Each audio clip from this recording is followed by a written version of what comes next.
Here is my favorite book that I read each month of 2025. I want to give a shout out to my local library for supplying more than half of the books on my list this year.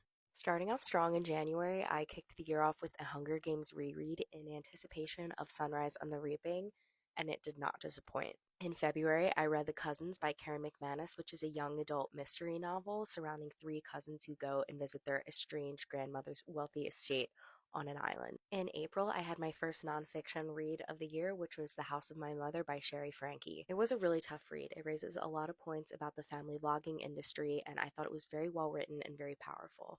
May, I finally got to read the new Emily Henry. I really love a small beach town setting and books about writers and journalists, so this had a lot going for it from the beginning.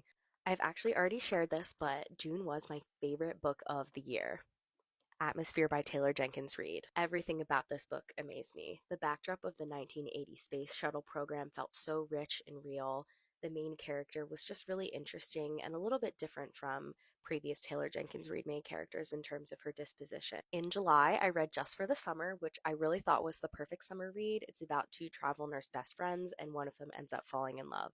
In August, I read The Three Lives of Kate Kay, and oh my god, talk about a book with plot twist after plot twist. This book was really interesting because it was written almost like it was the main character's memoir that she was sharing with us, with accounts from other characters in her life. So it had a little bit of a different feel to the other mystery books I read this year, and I really, really enjoyed it.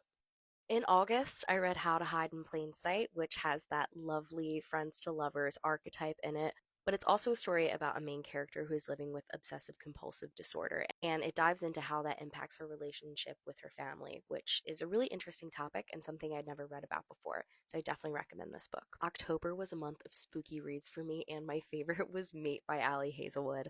I'm pretty deep into the Ali Hazelwood universe by now, and I was really excited for this book because I just always think books about werewolves and vampires are really fun. This 1,000-page monster was my read for November, and oh my god, there were so many turns in this book.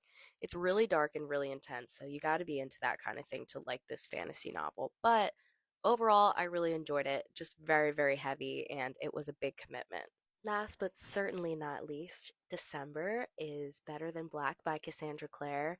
You have to be really deep into the Shadowhunters lore to get into this collection of short stories. I've been reading these books since middle school, and that's the only way that I can keep up with all these characters and all these relationships to enjoy this collection. I hope everyone has a happy and healthy new year and that you find lots of new good books to read next year.